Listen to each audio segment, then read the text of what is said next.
Hola amigos, ¿cómo están? Muchas gracias a las personas que se han suscrito al canal. En esta ocasión vamos a ver el enfoque clínico para el tratamiento de la hipercalemia. No olviden suscribirse a la magia de la medicina 2.0. Contentos porque ya tenemos más de 50 suscriptores.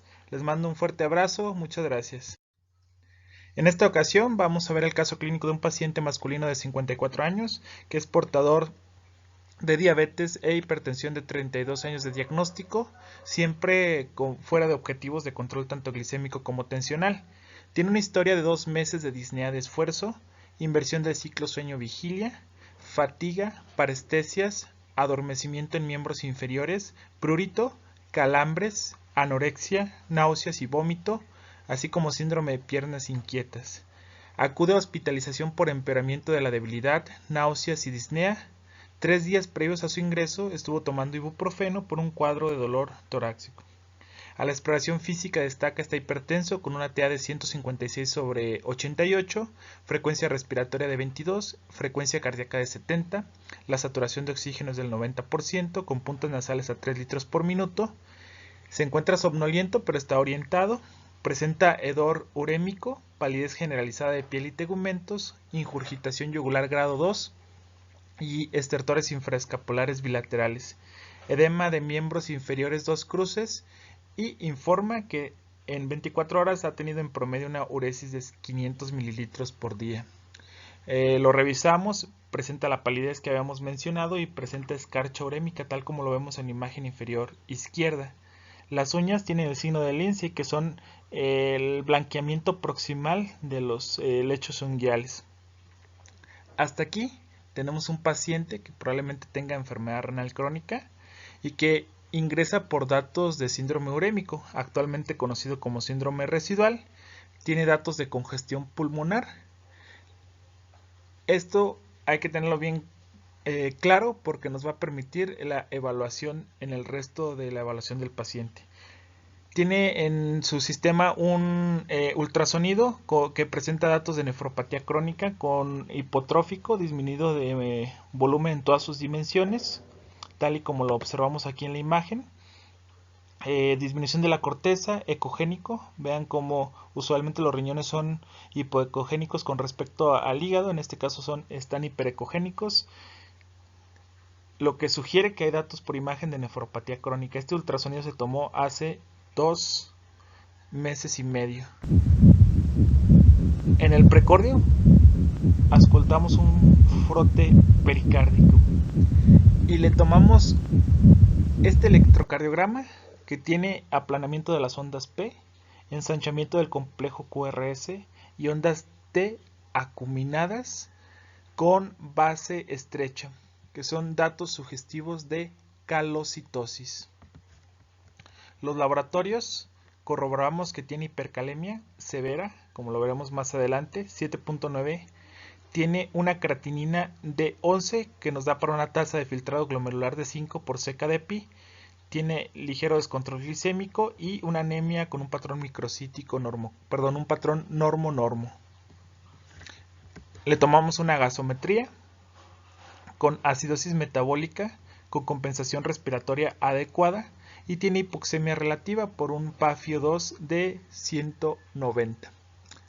Entonces, resumen, paciente que ingresa por datos de congestión pulmonar, calocitosis y datos de síndrome urémico, con el antecedente de probable enfermedad renal crónica. Integramos los siguientes diagnósticos. Consideramos que tiene enfermedad renal crónica porque probablemente tenga más de 3 meses con disminución del filtrado glomerular por debajo de 60 y además lo respalda la imagen tal como lo describe la CADIO con datos de nefropatía crónica, la anemia y los trastornos hidroelectrolíticos, en este caso la hipercalemia. Resaltamos el diagnóstico de hipercalemia que está en rangos de severidad. Hay varias clasificaciones, algunos dicen mayores de 6.5, otros dicen mayores de 7.5, pero con el hecho de tener cambios electrocardiográficos, debilidad, lo convierte en una emergencia hipercalémica, que es lo que nos vamos a abocar. Presenta insuficiencia respiratoria tipo 1 y hay algunos otros diagnósticos que tendremos que descartar en un futuro. Pericarditis urémica, pues tuvo dolor pericárdico y aparte tiene un frote pericárdico. Y a descartar también enfermedad mineral ósea en el contexto de enfermedad renal crónica. Entonces, lo que más tenemos que prestar atención es que está con una emergencia hipercalémica que requiere tratamiento. Así definimos la emergencia hipercalémica. Potasio de más de 6.5 con o sin síntomas, o un potasio entre 5.5 a 6.5 que además tenga debilidad muscular o parálisis, lesión tisular importante y cambios electrocardiográficos. Entonces, vamos a dejarle indicaciones a este paciente. Cuando estás de guardia y escuchas esta frase, doctor, ya tiene mis indicaciones, pues hay que ponerse a trabajar. Vamos a ver cómo le dejamos indicaciones a este paciente. ¿Qué terapias antihipercalémicas le convienen y qué terapias no le convienen? Entonces, la primera línea de tratamiento en un paciente con una emergencia hipercalémica es tratar o revertir las posibles arritmias cardíacas fatales. El tener cambios electrocardiográficos, como lo vimos en este paciente, lo predispone a arritmias fatales que puede comprometer su vida. Entonces es una urgencia revertir esos cambios electrocardiográficos. Y lo vamos a hacer mediante la administración de calcio intravenoso. Existen dos formulaciones de calcio, que es el cloruro de calcio y el gluconato de calcio. El cloruro de calcio se recomienda que se pueda administrar por vía venosa central, puesto que puede esclerosar o necrosar los tejidos cuando se administra por vía periférica, y el gluconato de calcio que se administra por vía periférica. El gluconato de calcio es un estabilizador de membrana cuyo inicio de acción es menor de 3 minutos y su duración de acción es de los 30 a los 60 minutos. Estos principios farmacocinéticos nos permiten entender primero que su inicio de acción es rápido, que nos permitirá evitar las arritmias letales, y que ese tiempo de duración de los 30 a los 60 minutos nos va a permitir establecer otras terapias que van a reducir el potasio, puesto que el gluconato de calcio su finalidad no es la reducción de los niveles de potasio, sino su finalidad es estabilizar la membrana para, en el contexto de la urgencia, evitar que tenga arritmias letales. La forma en que se administra usualmente es 1 gramo durante 3 a 5 minutos con monitorización electrocardiográfica. Tenemos que estar al lado del paciente para ver que los cambios electrocardiográficos percibidos se reviertan. Si hay persistencia de los cambios electrocardiográficos, se administra a los 10 minutos una segunda dosis, mientras establecemos el resto de las medidas antihipercalémicas que nos permitirán reducir el potasio. Estos principios básicos van a permitir entender que el gluconato de calcio no se administra como se suele hacer en los hospitales, que dejar 1 gramo cada 8 horas. Esto no tiene sentido, puesto que la finalidad no es el tratar la disminución del potasio, sino la finalidad es la estabilización de la membrana. Si tú lo administras cada 8 horas, quiere decir que no estás tratando la urgencia y no es su finalidad. Esperamos entender este concepto. Entonces, definitivamente en este paciente, al lado de la cama va el gluconato de calcio. La terapia de segunda línea va a consistir en reducir la cantidad de potasio. En cuanto a tiempo, nos permite esa reducción hacer una redistribución intracelular de potasio. Para eso utilizamos las soluciones polarizantes. Las soluciones polarizantes tienen un inicio de acción a los 15 minutos. Una vez que ya estabilizamos la membrana, tenemos que reducir los niveles de potasio, y el inicio de acción relativamente rápido de la insulina nos permite esa reducción de aproximadamente 0.6 a 1.2 mil equivalentes. ¿Cómo utilizamos? Utilizamos tanto insulina regular como insulina de acción corta. Siendo nuestro paciente un paciente nefrópata, se beneficia de que sea con insulina de acción corta, Lispro o Aspar, puesto que tienen menor riesgo de hipoglicemia la insulina de acción corta comparada con la regular. Hay otras condiciones que aumentan el riesgo de hipoglicemia. Pacientes que no son diabéticos antes del inicio del tratamiento, que no toman antidiabéticos orales, y obviamente los nefrópatas tienen un aumento en el riesgo. Podemos utilizar 20 o 10 unidades en solución glucosada al 50%, que pueden ser 50 mililitros o 100 mililitros. En este caso particular decidimos dejarle 10 unidades en 2.5 gramos. Su glucosa inicial de este paciente era 180, entonces nos permite estar evaluando eso. Este paciente, las principales complicaciones de las soluciones polarizantes es la hipoglicemia, por lo cual tenemos que estar monitorizando la glucosa. Inicialmente cada 30 minutos y después de las 2 horas, cada hora durante 12 horas para descartar la posibilidad de hipoglicemia y corregirla.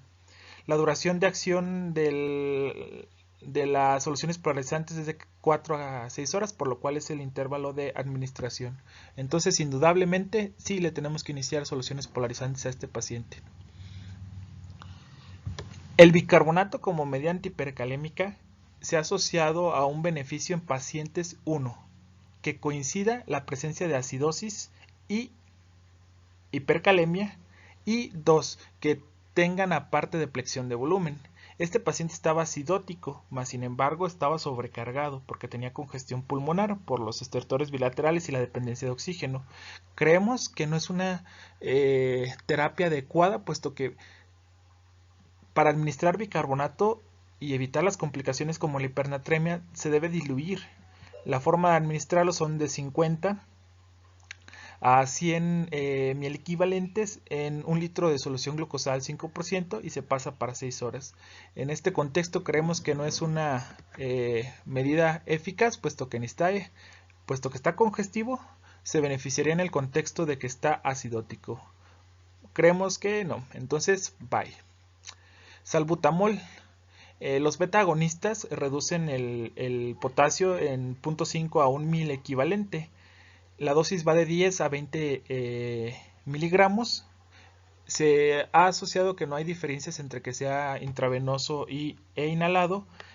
Preferimos el inhalado o el nebulizado, puesto que se asocia a menor riesgo de hipertensión y el paciente ya estaba hipertenso. La forma de administrarlo son 10 miligramos a 20 miligramos en solución salina y se nebuliza para 10 a 15 minutos cada 4 horas. Más o menos empieza a actuar a los 30 minutos y tiene una duración de 4 a 6 horas. Entonces, indudablemente sí, la combinación de insulina y salbutamol son más efectivas que la intervención única. El salbutamol no se debe dejar como monoterapia, pero es más eficaz dejar insulina y salbutamol juntos. Solución salina hipertónica al 3%. También actúa como estabilizador de membrana. Su indicación o en los pacientes que se ven beneficiados es que exista concomitantemente hipercalemia e hiponatremia. Este paciente no estaba hiponatrémico, por lo cual consideramos que no se beneficiaría de la administración de solución hipertónica. Por lo tanto, bye. Solución salina al 0.9%. La infusión de solución salina hace que aumente la cantidad de sodio que llega al túbulo colector y al túbulo contorneado distal, lo que favorece la excreción de potasio. Los pacientes que se benefician es aquellos que se encuentran hipovolémicos o depletados de volumen, que no es el caso, el paciente está congestivo. Entonces, bye a la solución salina. Furosemida. La furosemida no es un tratamiento de primera línea, es un tratamiento de tercera línea, como veremos a continuación. Su inicio de acción es bastante retardado, en un contexto agudo no nos ayuda. Pero en el caso particular de nuestro paciente, tiene indicación de la administración de furosemida, puesto que está orinando, 1. 2. El paciente está congestivo a nivel pulmonar, que sería la indicación para la administración de furosemida. Que exista congestión pulmonar y que exista hipercalemia son los pacientes que se benefician. Los eubolémicos también se puede administrar furosemida y para evitar los efectos adversos se puede administrar concomitantemente con solución fisiológica o solución hipertónica. Entonces en el contexto de este paciente sí se beneficiaría de furosemida. El patiromero, que es una resina aglutinante gastrointestinal, una resina de intercambio iónico, no son de utilidad en el contexto agudo, tienen pocos estudios que lo respaldan, su inicio de acción es bastante retardado, por lo que no sería una opción. Al igual que el poliestireno sulfonato de sodio, que es el callaxalate, son para el tratamiento crónico de la hipercalemia. Diálisis. Efectivamente, los pacientes con enfermedad renal crónica el tratamiento, cuando hay concomitantemente hipercalemia y paro cardíaco, la diálisis va de primera opción. Si no es así, debemos de establecer las medidas que ya hemos puesto aquí en las indicaciones, y si se encuentra una hipercalemia refractaria a este tratamiento, tanto a la insulina como al salbutamol, o hay cambios electrocardiográficos persistentes, está indicada la diálisis, ya sea modalidad hemodiálisis o modalidad diálisis peritoneal. Entonces tenemos que hacer controles de potasio a la 1, a las 2, a las 4, a las 6 y a las 24 horas. Ya dejamos indicaciones listas. Muy bien. Entonces podemos continuar con el ingreso. Con respecto a el manejo escalonado de la hipercalemia, tenemos primera línea de tratamiento, que es el estabilizador de membrana, que sería el calcio intravenoso, ya sea modalidad gluconato o cloruro de calcio, dependiendo si se encuentra con no línea central. Segunda línea de tratamiento son las soluciones polarizantes, los agonistas beta, que pueden ir combinados y son más efectivos cuando se combinan. Bicarbonato de sodio en pacientes acidóticos que están depletados de volumen. Y puede haber una combinación de los tres antes mencionados como terapia más efectiva. Tercera línea de tratamiento, solución salina al 0.9% en pacientes depletados, diuréticos en pacientes hipervolémicos, resinas aglutinantes gastrointestinales y diálisis. Es importante que tengamos que seguir ese algoritmo, puesto que no pocas veces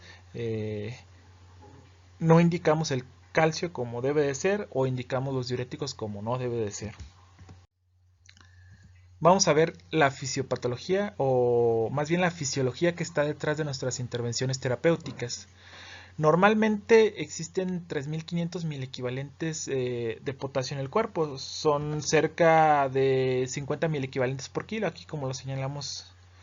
Es el catión más abundante en el cuerpo. La mayoría del potasio se encuentra a nivel intracelular.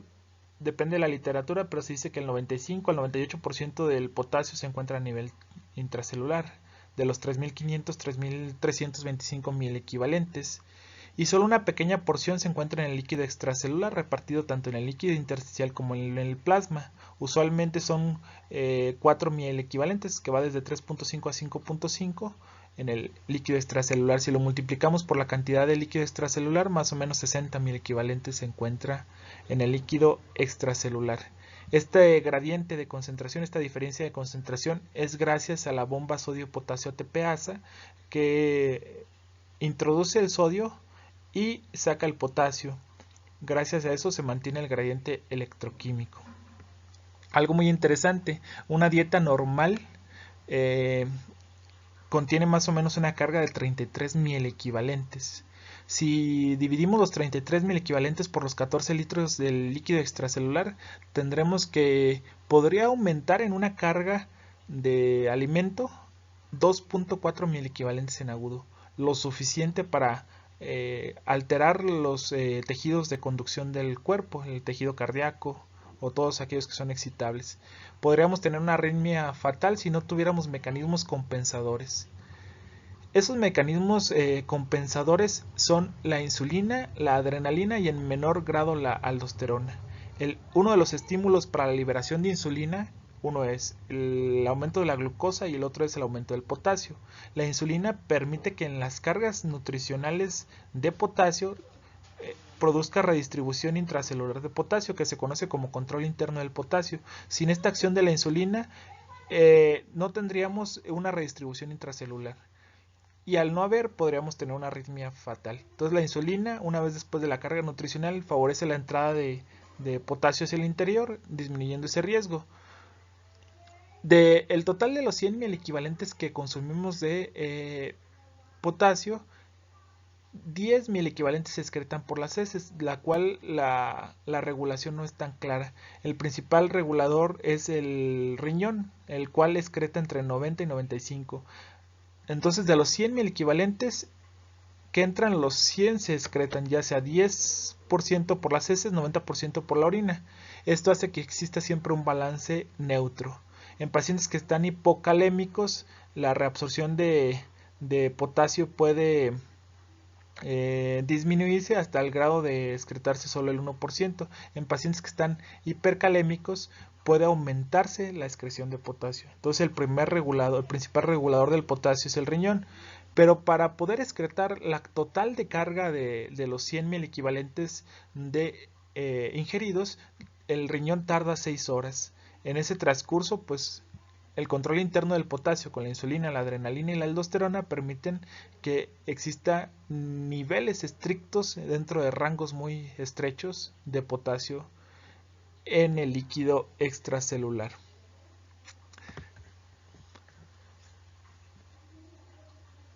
Aquí tenemos un potencial de acción transmembrana. Esta gráfica nos permite explicar cuáles son los cambios en la hipercalemia en el potencial de acción transmembrana. La hipercalemia lo que hace es que hace más negativo el potencial de acción transmembrana. Eso inactiva a los canales de sodio rápidos, que son indispensables para la fase 0 del potencial de acción transmembrana, lo que hace menos excitable el potencial de acción. Esto favorece la aparición de arritmias cardíacas. El gluconato de calcio lo que hace es que estabiliza el potencial de acción transmembrana hacia su nivel de reposo, haciéndolo más negativo, favoreciendo pues que no existan arritmias cardíacas. ¿Cómo es que actúan entonces nuestras medidas antihipercalémicas? Primero, habíamos dicho pues que la insulina permite que después de la sobrecarga de alimentos no exista una hipercalemia, y su forma de actuar es que en el receptor de insulina tiene dos mecanismos. Uno es aumenta la actividad de la bomba sodio-potasio ATPasa, lo que hace que exista una mayor introducción de potasio hacia el interior, lo que disminuye el potasio a nivel extracelular. También aumenta la actividad del receptor sodio-hidrogenión, lo que hace que disminuya o aumente la excreción de hidrogeniones, favoreciendo la introducción de potasio. Los receptores beta-2 adrenérgicos, las catecolaminas en el contexto de ejercicio, puesto que el 75% del potasio intracelular se encuentra en el músculo, se puede liberar en el contexto de ejercicio. La activación del sistema nervioso simpático hace que esa liberación de potasio en el ejercicio se meta hacia el interior para evitar la hipercalemia durante el ejercicio. Por eso la activación de las catecolaminas hace que exista una redistribución intracelular de potasio hacia el interior. Y aquí es como actúan los beta-agonistas. Los beta-agonistas activan también la bomba sodio-potasio, lo que favorece la introducción del potasio hacia el interior. ¿Cómo es que actúan los diuréticos de asa? Los diuréticos de asa hacen que se aumente el flujo distal de potasio, inhibiendo o bloqueando el sodio-potasio 2-cloro. Al aumentar el flujo distal de potasio, aumenta la secreción y la excreción de potasio. Igual que los diuréticos tiacídicos, que en el contexto de nuestro paciente no estarían indicados diuréticos tiacídicos, puesto que son poco eficaces con una tasa de filtrado glomerular reducida. Las soluciones salinas actúan muy similar a los diuréticos de asa, aumentan el flujo distal de sodio, lo que aumenta la excreción de potasio.